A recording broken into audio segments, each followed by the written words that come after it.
Okay guys, in this video I'm going to be talking about 5 things you need to know about the ARRMA infraction. You know what, I didn't say problems, didn't say issues, they're just 5 things that I think it's important you need to know before buying one. Don't let that stop you from buying one. In fact, I recommend if you can possibly buy 1 or 2, then go out and buy them. But as I say, these are just 5 things that I think you should be aware of about the ARRMA infraction. Some of them I maybe need a little advice on, so if you've got a good ideas on some of the solutions to these things, then fire away in the comment section below the video. First up, the tyres on the ARRMA infraction. The ARRMA infraction tyres, guys, this is what a set looks like when they're new. You can see the holes in there for grip or lack of grip in there on the tyre, and you can see the diameter of the tyre. Come back to that diameter in a minute, guys. This is a set after 3 fairly hard runs and 1 fairly massive burnout. I'll put a link to the burnout video below this one, and that is the diameter of the tyre. Now do you want to see why I'm showing the diameter of the tyre? Guys, note the cars when they are side by side. There's now a substantial difference in height. This is this car with a brand new set of tyres on the right. This is a car with those worn ones on the left, and that's now sitting about 1 centimetre lower than it was originally. I just thought that might be of interest. But as I say guys, these tyres aren't an issue, it's not a problem, it's just something to be aware of. You're gonna get through a lot of these. So if you're going out and buying one of these cars, I would be buying 1 if not 2 extra sets of tyres, because they're gonna wear fast and hard.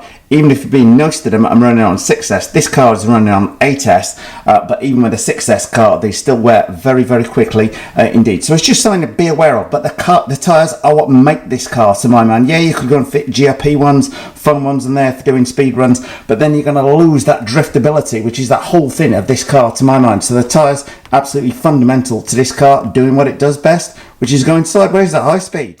Just remember, guys, if you like what you see today, don't forget to subscribe. Well, the second thing, guys, is the motor. Be aware that it is going to run hot. You are going to need a fan for this. I've just got this car in yesterday, so I've not got a fan fitted to this. But here's the one I first got. Now, this has got the 8S motor fitted to it, but it's already got a fan on there. But the thing still runs warm, even when driven nicely. And not that driving that is nicely, of course. But basically, thermal cutout from the ESC or the motor is going to be an issue on these cars when you're in them hard. So I said I don't regard that as a problem, it's just something for people to be aware of. If you buy one of these, you're thrashing it and it dies after like 10 minutes running, the chances are it's a heat issue to do with the motor or the ESC. Nothing may be wrong with the car. So if you drive the car like this as an example,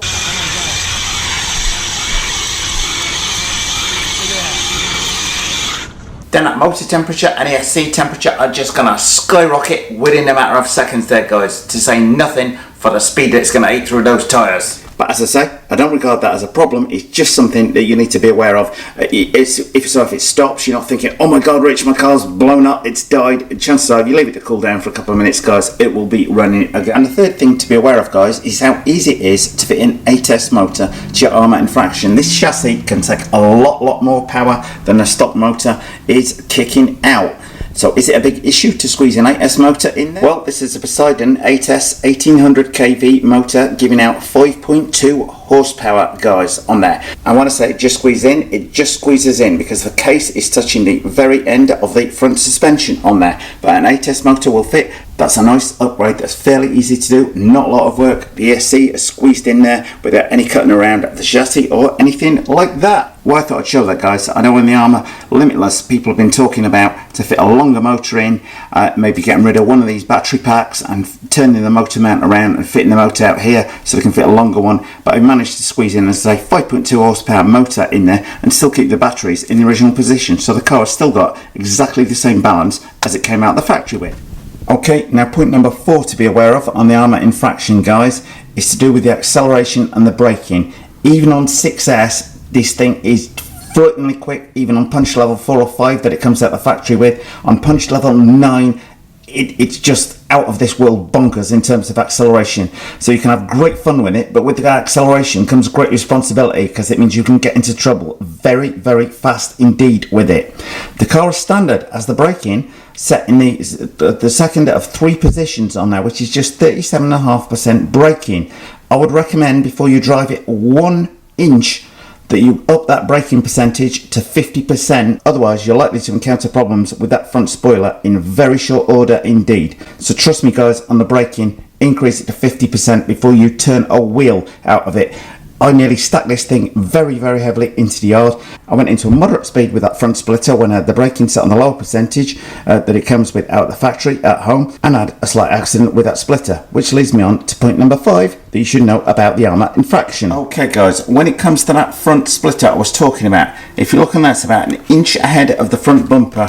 To show you that from the side on there, you'll see what I mean. So the first thing in any impact that hits anything isn't going to be this nice foam bumper. It's going to be the splitter below, which is only held on by 5 screws, and you can remove those. My thought is, if you're just bashing with this thing and not doing high speed runs, you might want to consider removing that spoiler. The reason for this is I did very, very likely head on into a wall in the yard, barely even 5 miles an hour, and the thing just pinged off. Pinged off, Rich? Well, it's held on by 5 small screws. I'm not sure what size they are, because all 5 screws shot out of the thing and the bumper fell onto the floor when it drove straight on into the wall. Now I've put quite small screws when I've put it back together. Reason for this, guys, if you go putting huge screws in there, yeah, sure, they might hold the bumper, the splitter on in the event of a crash. But what's more likely to happen in the event of a very heavy impact is the thing this doesn't ping off, takes all the impact and either shatters into 1, 2 or a million pieces on there.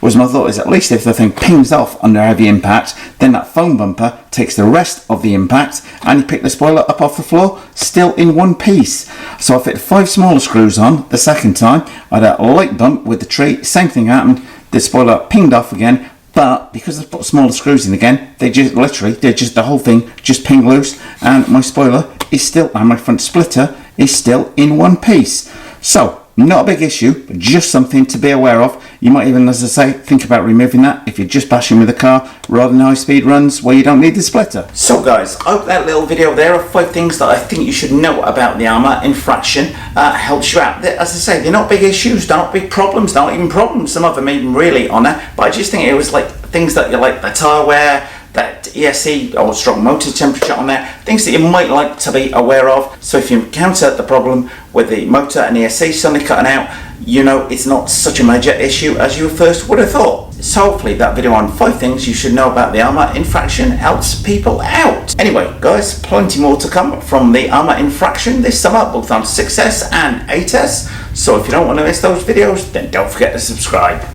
Anyway guys, for all your ARRMA infraction needs, then don't hesitate to give JJ Customs a call in San Jose, or ideally get down there and see the guys in person.